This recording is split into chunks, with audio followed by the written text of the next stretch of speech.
우리에게 주신 하나님 말씀 구약성경 열왕기하 16장 1절부터 4절까지입니다.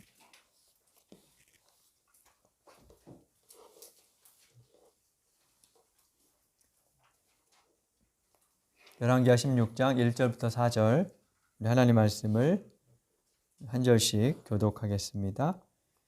르말리아의 아들 베가 제17년에 유다의 요담 왕의 아들 아하스가 왕이 되었다. 아하스가 왕이 되었을 때 그의 나이는 20살이었다. 그는 예루살렘에서 16해 동안 다스렸다. 그러나 그는 주 하나님께서 보시기에 올바른 일을 하지 않았다. 그는 그의 조상 다윗이 한 대로 하지 않았다. 오히려 그는 이스라엘의 왕들이 걸어간 길을 걸어갔고 자기의 아들을 불에 태워 제물로 바쳤다. 이것은 주님께서 이스라엘 자손이 보는 앞에서 쫓아내신 이방 민족의 역겨운 풍속을 본받은 행위였다. 그는 직접 산당과 언덕과 푸른 나무 아래에서 제사를 지내고 분향하였다. 아멘. 오늘은 무엇이 착한 일인가 하는 제목으로 하나님 말씀을 함께 나누도록 하겠습니다. 지난주에 남유다의 아하스라는 왕이 통치할 때 활동했던 이사야에 관한 내용을 살펴보았습니다. 표를 보시면 이스라엘은 남북으로 분열된 후 한 200여 년간 유지가 되는데 북쪽의 여로보암 2세의 이야기를 우리가 몇 주 전에 봤었죠. 호황을 누리던 왕이었습니다. 그런데 여로보암 2세가 죽고 나서부터는 국력이 급격하게 기울어요. 아들 스가랴가 6개월 만에 반란에 의해서 죽고 스가랴를 죽인 살룸이라는 왕은 1개월 만에 또 다른 반란에 의해서 물러납니다. 그런 식으로 한 20여 년간 4차례의 반란이 일어나다가 기원전 722년에 멸망하고 말죠. 그 어간에 남쪽 유다는 우시야, 요담, 아하스, 히스기야로 이어지는 그런 시대였습니다. 이사야는 우시야가 죽던 해에 부름을 받아서 하나님의 부름을 받아서 요담, 아하스, 히스기야 때까지 활동을 했고요. 미가도 역시 같은 시대에 활동을 했어요. 지난주에 이 시기에 국제 정세에 대해서 잠깐 말씀을 드렸었는데 이스라엘은 그동안 이스라엘 주변의 여러 나라들과 대립하거나 이제 각축을 벌이면서 존속을 했습니다. 블레셋, 모압, 암몬, 에돔 이런 나라들이었어요. 위쪽에는 이제 암몬, 시리아라는 나라가 있었고요. 그런데 요담과 아하스, 이제 북쪽으로는 오늘 본문에 표현된 르말리아의 아들 베가라는 왕이 다스리던 750년대, 40년대 이때쯤에 국제 정세가 급격하게 바뀌어요. 이스라엘 북쪽에 있던 아시리아라는 제국이 남하를 하기 시작을 합니다. 그래서 그 강대한 제국이 남하하니까 팔레스타인 전체가 요동을 치게 되었습니다. 이 아시리아라는 제국은 굉장히 잔인한 그런 이제 통치를 펼쳤었는데 남쪽으로 애굽 근처까지 영향을 미치던 그런 나라였어요. 지난주에 본 말씀은 무엇이었냐면 그 아시리아가 이제 아시리아의 디글랏 빌레셀이라는 왕이 아시리아를 통일한 후에 남하를 하는데 이걸 방어하기 위해서 북이스라엘과 그 이스라엘의 북쪽에 있던 시리아라는 나라가 동맹을 맺습니다. 동맹을 맺고 이제 아시리아에 대항을 하려고 해요. 그리고 남쪽의 유다에게도 너네도 동참해라 하고 요청을 하죠. 근데 남쪽에 그 당시의 왕이 아하스였어요. 근데 아하스는 그 동맹에 가담하질 않아요. 대신 아수르에게 원조를 요청합니다. 그래서 아수르의 도움을 받아 위기를 벗어나긴 했지만 결국에는 아수르에게 이후의 역사를 보면 끌려다니는 그런 이제 외세를 들여와서 결국 거기에 끌려다니게 된 그런 결과를 초래하죠. 그래서 히스기야 때까지 보면 계속 아시리아의 영향을 받는 모습을 우리가 이제 볼 수 있어요. 그때 이사야가 아하스에게 했던 예언의 말씀이 우리가 지난주에 봤던 이사야 7장 14절이었어요. 유명한 내용이죠. 임마누엘 예언이 기록된 말씀인데 그 말씀은 사실 그렇게 긍정적인 아하스에게는 그렇게 긍정적인 것은 아니었어요. 어쨌든 그런 시대에 이사야가 했던 얘기는 이런 거였습니다. 북쪽의 동맹국을 두려워하지도 말고 아시리아에게 빌붙으려고 하지도 말아라. 하나님을 강하게 의지하면 하나님께서 이 난국을 벗어나게 해주실 것이다 라는 것이었어요. 이사야 이름의 뜻이 하나님이 구원이다 뭐 이런 뜻인데 그 이름에 담긴 메시지를 전하는 거죠. 아하스는 이사야의 말을 듣지 않고 제국을 영토 안으로 끌어들이는 그런 결과를 가져왔죠. 그래서 이 아하스와 이어지는 아들 히스기야 때를 보면 아시리아 제국 때문에 계속 위기를 겪고 불안하고 뭐 이런 때였어요. 히스기야는 이 아시리아의 영향력을 벗어나기 위해서 남쪽의 애굽, 이집트한테 또 원조를 요청하기도 하고 이런 과정들을 우리가 성경에서 이제 확인해 볼 수 있어요. 국가의 위기 앞에서 아하스가 하나님을 의지했다면 이사야의 말을 듣고 하나님을 의지했다면 좋았겠지만 안타깝게도 아하스는 유다 왕들 중에 악한 순서로 손에 꼽히는 그런 모습이었습니다. 우리가 읽은 16장 1절부터 4절이 그 내용을 담고 있지요.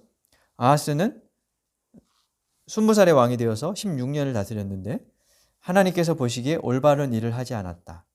다윗의 길을 걷지 않았다라고 말합니다. 그러면서 3절에 보면 오히려 그는 이스라엘 왕들의 걸어간 길을 걸어갔다. 우리나라 왕인데 우리나라 통치자인데 누구한테나 비교하는 거죠. 마치 북한의 뭐 김일성이나 김정일 뭐 이런 거랑 비교하는 것처럼 그런 식으로 지금 묘사하고 있는 거죠. 3절을 계속해서 보면 심지어 그는 이방 민족의 역겨운 풍속을 본받고 따라했습니다. 그 중 하나가 무엇이었냐면 3절 중간에 보면요. 자기의 아들을 불에 태워 제물로 바쳤다 하는 구절입니다. 인신 제사를 드렸다는 거였습니다. 아들을 제물로 바쳐야 할 만큼 시대가 절박했고 절실했다는 의미였겠지만 이것은 하나님께서 원하시는 일이 아니었습니다. 고대 사회에서는 여러 인신 제사가 있었어요. 화면을 넘겨보면 그림은 암몬 족속이 섬기던 몰렉이라는 성경에 몰렉 혹은 이제 몰록 뭐 이렇게 번역되어 있는데요. 몰록 신의 형상입니다. 그림은 1753년에 루터 성경에 삽입된 판화 모형 그림이라고 하는데요. 이 몰렉 신은 머리는 황소 그리고 몸은 사람이었어요. 그림을 보면 이제 뭐 여러 가지 이제 그림 형태가 조금씩 다릅니다만 손을 이제 위로 손바닥 위로 한 채로 앞으로 이렇게 뻗고 있어요. 그래서 기록을 보면 그 뻗은 손바닥 위에 아기를 올려놓습니다. 그리고 이제 불을 떼는 거죠. 그렇게 해서 아이를 이제 산채로 혹은 뭐 죽여서 올려놨을 수도 있지만 그렇게 죽이고요. 기록에 보면 그렇게 제사가 드려지는 동안 북소리를 계속해서 울렸다는 기록이 있어요. 북소리를 울린 이유는 아마도 아기의 울음소리를 그러니까 이제 들리지 않게 해서 부모의 심정을 좀 이렇게 누그러뜨리려고 했던 그런 조치였을 것이다. 이렇게 이야기를 이제 하지요. 유아를 인신제사로 드리는 이런 풍습은 사실 이 주변에 이 암몬의 이 풍습은 주변에 적지 않은 영향을 미쳤어요. 그래서 열왕기하 3장 27절에 보면 모압과 이스라엘이 전쟁을 할 때 모압이 수세에 몰립니다. 그러자 이 모압 왕이 어떻게 하냐면 전쟁 중에 왕위를 물려받을 자신의 큰아들 장자를 번제로 드리고 성벽 위에 세웁니다. 그걸 보고 이스라엘 사람들이 기겁을 하고 도망쳐요. 그런 장면이 묘사가 되어 있는 것을 볼 수 있어요. 성경에 보니까 이렇게 써 있어요. 이스라엘 사람들이 크게 당황하여 전쟁을 멈추고 돌아갔다. 두 가지 생각이었겠죠. 왕까지 죽이는 미친 뭐. 그리고 이제 그런 걸 보면 사람이 이렇게 놀라잖아요. 그죠? 그러니까 아마 저 정도의 아들을 죽일 정도의 기세면 우리가 못 이길 것 같다. 뭐 이런 생각을 하면서 전의를 상실하고 후퇴했다는 거죠. 이스라엘 서쪽 해안가야 민족이었던 페니키아의 기록에도 보면 어린이를 불태워서 신에게 제물로 바쳤다는 기록이 있는데요. 남미의 아즈텍에서도 그런 인신제사가 광범위하게 행해졌었죠. 한 15세기 정도까지 존속했던 남미의 아즈텍 문명을 보면 인신 공양을 했던 모습을 굉장히 많이 볼 수 있습니다. 우리나라는 어땠을까요? 우리나라도 그런 흔적이 좀 보입니다. 1400년대 조선 초기에 문인이었던 신숙주가 일본에 사신으로 갔다 오다가 풍랑을 만납니다. 그러자 그 배를 운행하던 뱃사람들이 바다신의 분노를 잠재워야 한다면서 어린아이를 바다에 산채로 던지려 했다는 기록이 있어요. 신숙주가 그걸 막아서 못하게 하긴 했지만 그 이야기를 들어보면 심청전 이야기가 떠올라요. 심청전에 보면 물살이 거센 인당수의 용왕의 그걸 좀 이렇게 달래기 위해서 심청이를 인당수에 빠뜨리는 그런 이야기가 있죠. 그 밖에도 마을에 해를 끼치는 지네에게 처녀를 바쳤다는 전설도 있고, 성덕여왕 신종에 아기를 넣어서 만들었다는 그런 이야기들도 보면 인신제사 풍습이 투영되었던 이야기들이라고 볼 수 있습니다. 이런 인신제사가 벌어진 이유는 당시의 신관 때문이었을 겁니다. 고대 종교는 신에게 귀한 제물을 바칠수록 그 신이 기뻐하고 은혜를 내린다는 그런 사고가 지배적이었습니다. 그래서 중요한 제사일수록 가치 있는 짐승을 드립니다. 소나 말 이런 것들을 이제 드렸겠죠. 근데 가축보다 더 귀한 사람을 제물로 바치면 신이 얼마나 좋아하시겠어요? 그런 의식이 인신제사에 투영되어 있고, 아마 그런 발상 때문에 인신제사가 공공연하게 실행되었을 것입니다. 그리고 한편으로 통치자 입장에서 보면 이 인신제사는 통치 수단이기도 했어요. 시국이 불안할 때 왕이 자신의 아들을 바치면 백성들이 어떻게 생각할까요? 일단 왕을 두려워하게 될 겁니다. 왕을 섬뜩하게 느끼면서 놀라고 두려워서 복종했겠죠. 장자를 바쳐서 전쟁에 승리했던 모압 왕의 모습도 그런 것이었을 겁니다. 아하스가 드렸던 인신제사도 그런 목적이 들어있었을 것으로 추측해 볼 수 있을 것 같아요. 16장 3절에 보면 아하스가 자기 아들을 불에 태워서 지나가게 했다라고 하는데, 아하스의 시대에서와 연결해 보면 아마 그런 불안한 전국을 타개하기 위해서, 백성들을 달래기 위해서 이런 행태들을 벌였을 것으로 생각해 볼 수 있습니다. 그런데 하나님은 이런 인신제사를 엄격하게 금지하셨죠. 다음 장면에 레위기 18장 21절에 보면 초록색 글씨를 같이 읽어볼까요? 화면에서 같이 읽어보겠습니다. 너는 내 자식들을 몰렉에게 희생제물로 바치면 안 된다. 그렇게 하는 것은 내 하나님의 이름을 더럽게 하는 일이다. 몰렉에게 희생제물을 바치면 안 된다 하고 명시하고 있지요. 창세기에 보면 아브라함이 아들 이삭을 바치는 장면이 나옵니다. 하나님께서 그렇게 하게 했다, 명령했다는 것으로 묘사되어 있는데, 학자들은 그 장면은 인신제사를 이스라엘에서 금지시키시려는 하나님의 의도가 들어있는 사건이라고 봅니다. 그것보다 어떤 마음의 상태 이런 것들이 더 중요하다는 것을 보여주려고 했다는 거지요. 근데 레위기 18장 21절에 몰렉에게 인신제사를 드리면 안 된다는 구절이나 창세기 아브라함의 이야기들은 역설적으로 이스라엘이 주변의 그런 인신제사 풍습에 계속 영향을 받고 있었다는 뜻이기도 하지요. 그러니까 이렇게 이제 구절을 써가면서 금지시킨 거죠. 레위기의 법이 열왕기하 위보다 한참 앞에 있죠. 그래서 역사적으로 보면 이스라엘이라는 국가가 형성되던 초기에 이 법이 완성되었을 것으로 보지만 사실은 법이라는 건 그렇지가 않습니다. 법은 이렇게 단순한 조항으로부터 시작해서 자꾸 복잡해지고 발전하거든요. 그리고 주변 상황들이 더해지면서 이게 덧붙여지죠. 우리나라의 법도 그렇죠. 그래서 과거에 없던 법들이 자꾸 생기잖아요. 상황을 자꾸 고려해야 되기 때문에 이제 생기는데요. 아마 이 레위기나 신명기의 율법들은 한순간에 딱 정해졌다기보다 이 역사가 거듭되면서 덧붙여진 것들이 많았을 거예요.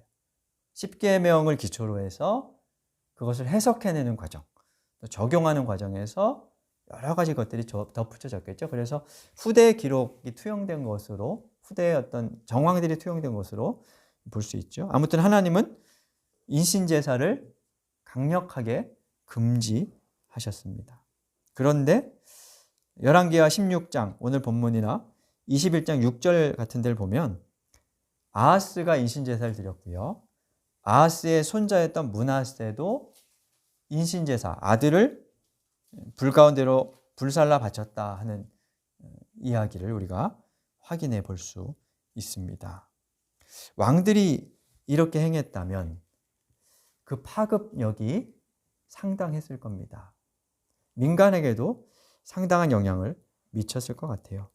그래서 요시야 이야기를 보면요. 화면을 넘겨주시면 요시야는 므낫세의 손자였는데요. 이 요시야는 선한 왕으로 꼽히는 왕이죠. 대대적인 사회 종교적인 개혁을 펼쳤던 그런 왕이었는데요. 그 왕이 요시야가 행했던 이야기들 중에 한 대목입니다. 열왕기하 23장 10절에 보면 이런 구절이 있어요. 같이 한번 읽어볼까요? 그는 또 흰놈의 아들 골짜기에 있는 도벳을 부정한 곳으로 만들어 어떤 사람도 거기에서 자녀들을 몰렉에게 불태워 바치는 일을 하지 못하게 하였다.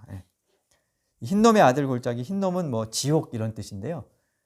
거기서 아마 인신제사가 상당히 많이 행해져 가지고 그런 별명이 붙었던 것 같아요.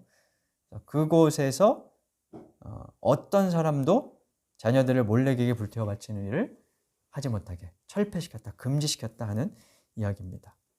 아마도 민간에도 상당하게 이것이 퍼져 있었을 가능성을 우리가 여기에서 유추할 수 있지요. 그런 식으로 이 인신제사가 퍼져갔던 것은 야훼 신앙이 상당히 왜곡되었다는, 하나님에 관한 신관, 또 그분을 향한 태도가 상당히 왜곡되었었다는 것을 우리가 알 수 있습니다.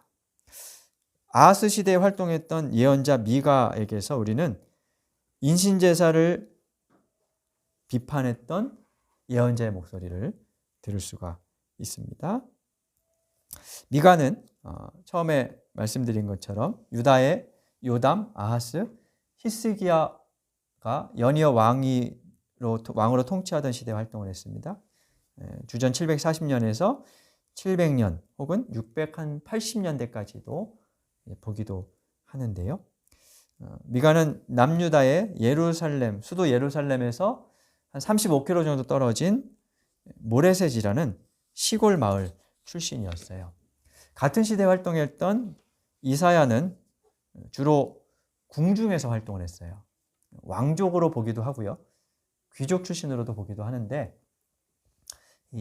이사야는 주로 왕들을 상대하면서 궁중에서 예언을 했던 것을 볼 수 있고요. 반면 미가는 거리에서 민중들 사이에서 활동을 했던 것을 볼 수 있습니다. 그래서 우리말로는 뭐 똑같이 번역되어 있으니까 잘 모르지만 어휘를 보면 이사야의 언어는 약간 궁중 언어들이 좀 섞여 있고 미가의 언어는 그냥 시골 농촌 언어들이 섞여 있다고 그렇게 이야기를 합니다. 미가는 거리에서 민중들의 삶을 살피며 그들의 처지를 대변하고 그들을 억압하는 상류층을 고발했던 그런 예언자였습니다. 미가의 시대 비판을 우리 두 구절에서 한번 찾아보겠습니다. 먼저 2장 1절부터 2장 1절 2절 말씀을 우리 화면으로 보겠습니다. 앞에 제가 기록을 해놨는데요. 같이 읽어보겠습니다. 악한 궁리나 하는 자들, 잠자리에 누워서도 음모를 꾸미는 자들은 망한다. 그들은 권력을 취했다고 해서 날이 새자마자 음모대로 해치우고 마는 자들이다. 탐나는 밭을 빼앗고 탐나는 집을 제 것으로 만든다. 집 임자를 속여서 집을 빼앗고 주인에게 딸린 사람들과 유산으로 받은 제 것으로 만든다. 악한 궁리하는 자들, 밤에 잠자리에 누워서까지 음모를 꾸미는 사람들. 어떤 음모를 꾸몄을까요? 그 다음 구절을 보면 날이 새자마자 음모대로 해치웠다 이런 걸 보면 자면서 오늘 이 나쁜 짓을 했어야 되는데 뭐 이런 생각을 했던 것 같아요. 어떻게 하면 뭐 돈을 더 벌까 이런 생각을 했던 거죠. 구절들을 쭉 읽어보면 이거는 지금으로 치면 상류층의 부동산 투기라고 볼 수 있어요. 그죠?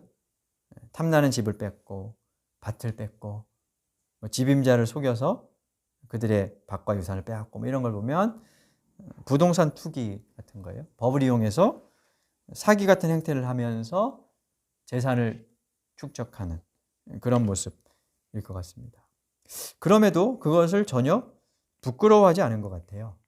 밤에 자면서까지 어떻게 더 나쁜 짓을 할까를 궁리했던 것을 보면 그렇습니다. 날이 새자마자 그 일을 행하는 파렴치함을 보였죠. 3장 1절과 2절도 한번 읽어보겠습니다. 화면으로 함께 읽겠습니다. 야곱의 우두머리들아, 이스라엘 집의 지도자들아, 내가 하는 말을 들어라. 정의에 관심 악한 것을 사랑한다. 너희는 내 백성을 산채로 그 가죽을 벗기고 뼈에서 살을 뜯어낸다. 너희는 내 백성을 잡아먹는다. 매우 끔찍한 모습으로 표현되어 있죠. 누구에게 하는 말인가요? 야곱의 우두머리들, 이스라엘 집의 지도자들 하는 거 보면 통치자들에게 하는 말입니다. 그들은 정의에는 관심이 없고 선한 일은 오히려 혐오하면서 악한 일을 사랑하며 행했습니다. 그 모습이 백성들을 산채로 가죽을 벗기고 뼈에 살을 뜯고 잡아먹는 그런 것으로 묘사되어 있습니다. 2주 전에 힘없는 사람들의 머리를 짓밟고 흙먼지에 쳐넣는다 라고 비판했던 아모스 구절을 우리가 봤었는데요. 그 표현과 매우 유사하죠. 아모스는 미가보다 20여 년 정도 앞서서 활동했던 사람인데요.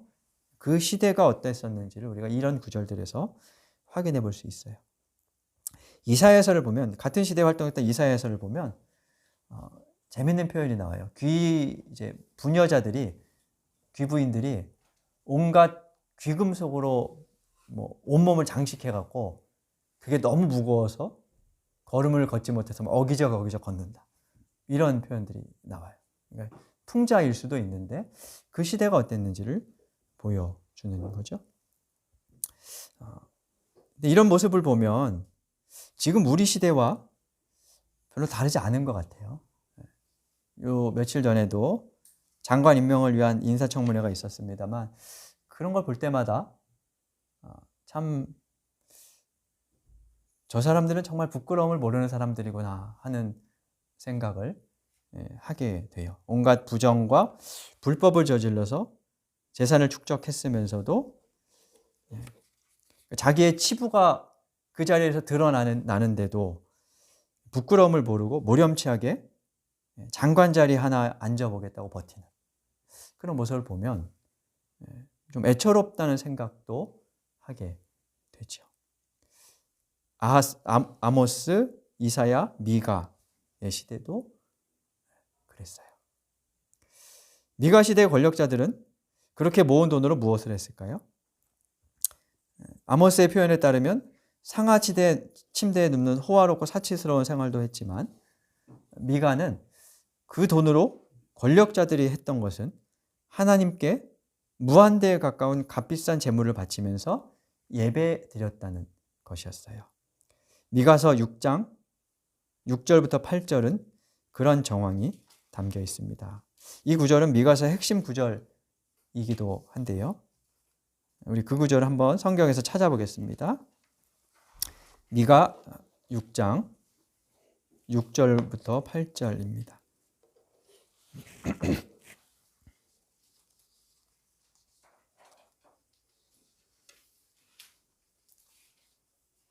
구약성경 미가 6장 6절부터 8절.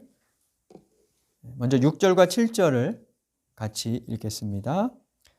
내가 주님 앞에 나아갈 때에 높으신 하나님께 예배 드릴 때에 무엇을 가지고 가야 합니까? 번제물로 바칠 1년 된 송아지를 가지고 가면 됩니까? 수천 마리의 양이나 수만의 강줄기를 채울 올리브 기름을 드리면 주님께서 기뻐하시겠습니까? 내 허물을 벗겨주시기를 빌면서 내 맏아들이라도 주님께 바쳐야 합니까?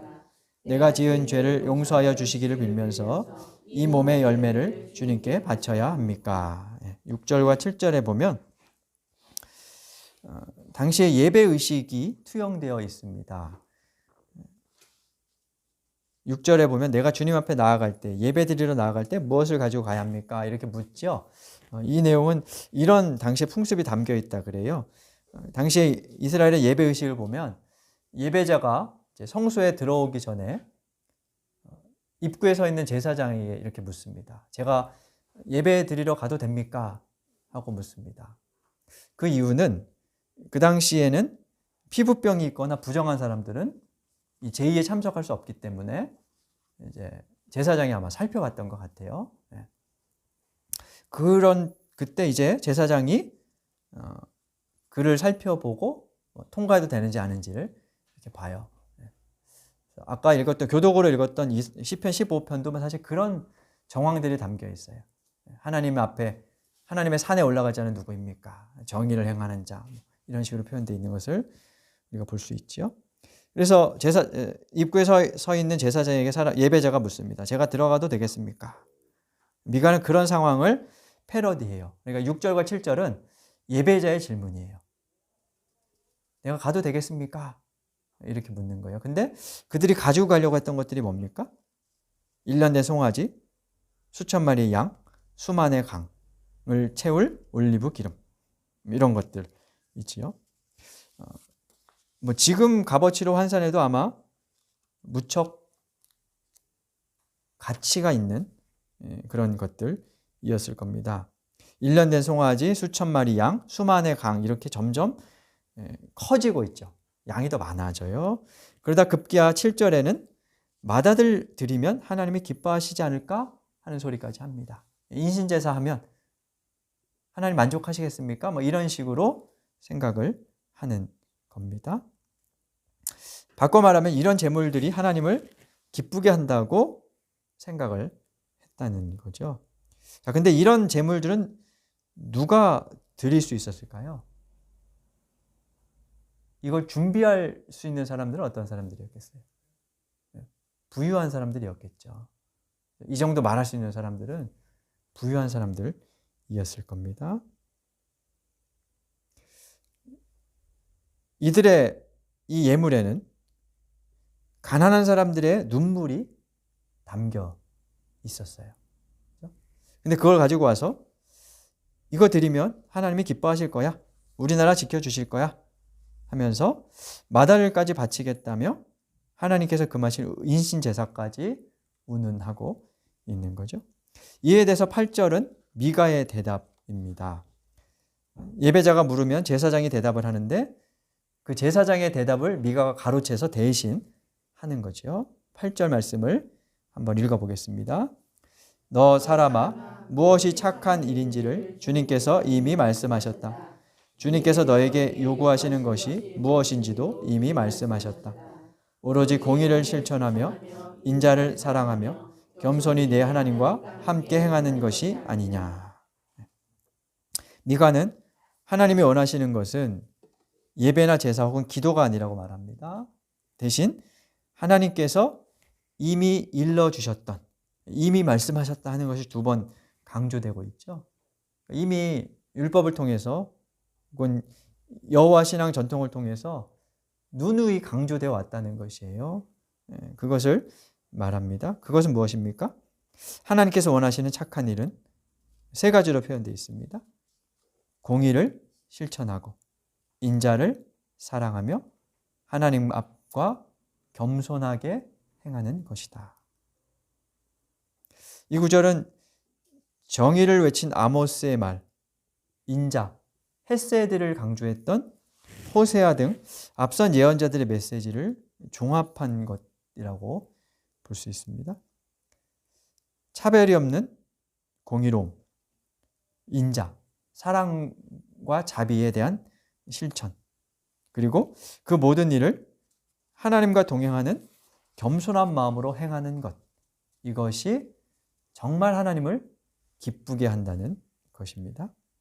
시편 68편에서 오늘 예배의 부름으로 읽었던 말씀인데요. 하나님은 자신을 고아의 아버지이시며 과부들의 재판장이다 라고 말씀을 하세요.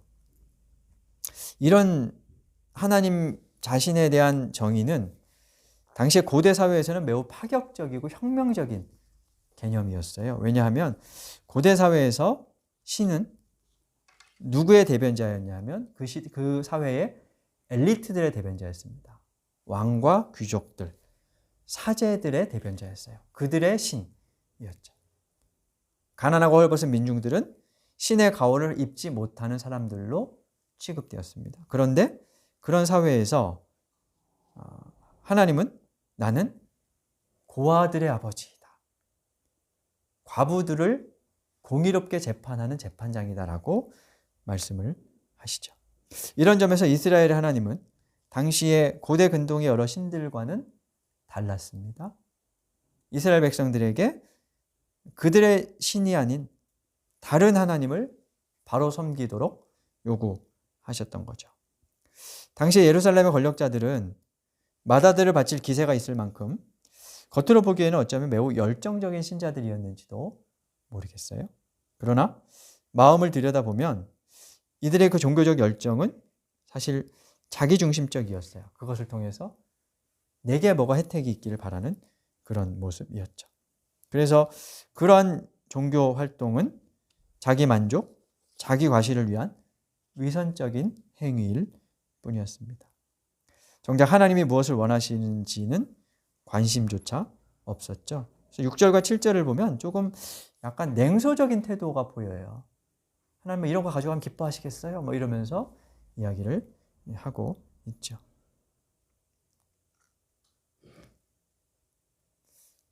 하나님은 그들의 제의를 거절하십니다.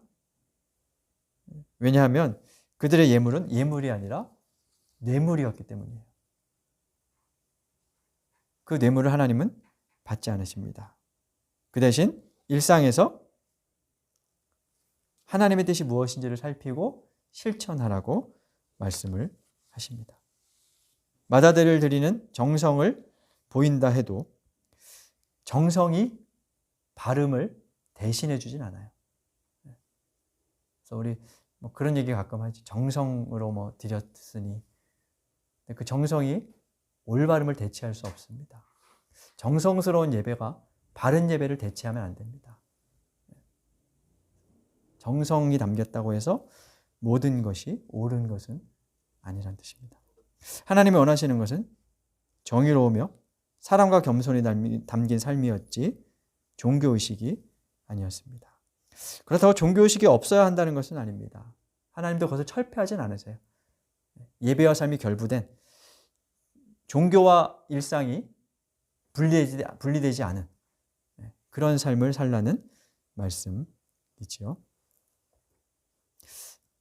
공의를 실천하고 인자를 사랑하며 겸손하다. 이것은 구체적으로 어떻게 나타날까 한번 생각을 해봤습니다.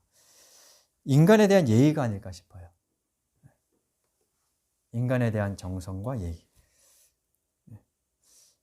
왜 이런 생각을 하게 됐냐면 열정적인 기독교인들 가운데 사람에 대해서 무례한 경우가 많기 때문이에요. 이에요. 물론 다 그렇진 않지만 그래서 우리가 갖춰야 될 것이 무엇일까 하는 생각을 해봅니다. 이번 주에 제가 일하는 곳에 할아버지 한 분이 오셨어요. 불교 신자예요. 얘기하다 이제 불교 신자예요. 근데 제가 이제 목사라는 걸 알게 됐어요. 보통 거기서 다 선생님 이렇게 부르는데 그분이 저를 깍듯하게 목사님 이렇게 부르는 거예요. 그래서 제가 너무 부담돼서 그렇게 안 하셔도 된다고 그랬더니 아유 그래도 목사님인데 그렇게 얘기를 하시더라고요. 그분의 그 모습을 보면서 꽤 오래전에 들었던 한 설교가 생각이 났어요. 어떤 분이 종종 그런 얘기를 합니다. 설교 중에 무슨 얘기를 했냐면 목사는 끝에 님자를 잘 안 붙이고 반면에 불교의 스님은 님자를 붙이잖아요. 그죠? 그래서 저랑 같이 있던 부목사가 그런 설교를 했었는데 뭐라고 부르냐면 스님도 스님이라고 하면 안 되고 스 이렇게 해야 된다. 다 여러분들처럼 그때 있던 예배하는 드렸던 사람들이 많이 웃었지만 저는 웃음이 안 나왔어요. 저게 뭐 하는 짓인가 싶었어요. 근데 그게 우리의 태도일 수 있어요. 종교가 다르다고, 뭐 성적 지향이 다르다고, 무시하고 차별하는 것, 함부로 하는 것, 그것은 하나님의 형상이 담겨 있는 사람에 대한 태도가 아니죠. 공의롭지도 않고, 인자함도 없고, 겸손하지도 않은 그런 모습이죠.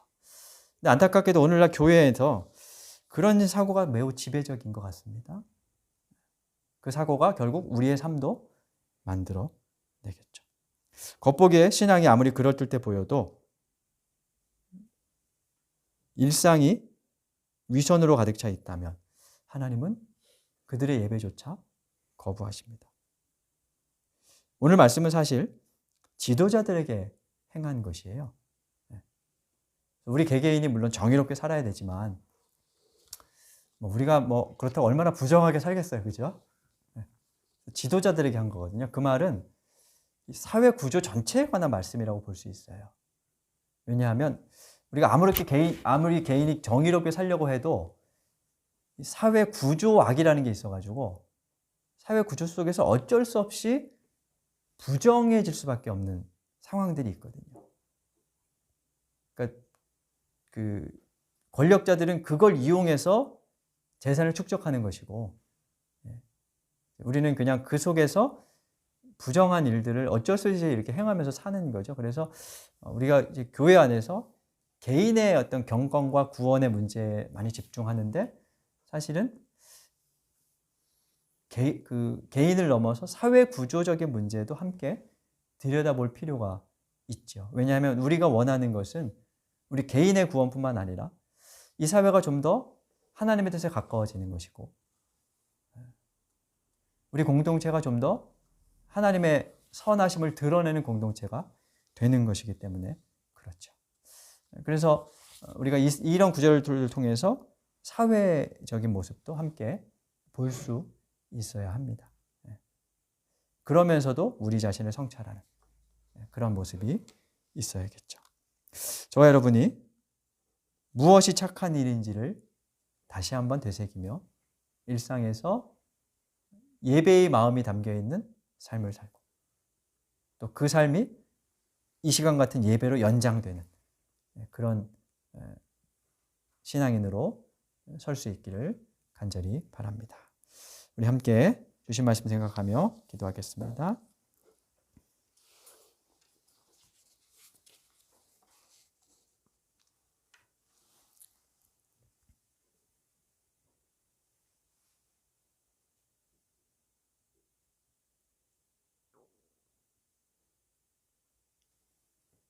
사랑의 아버지, 이 시간 말씀에 비추어 우리의 삶을 돌아봅니다.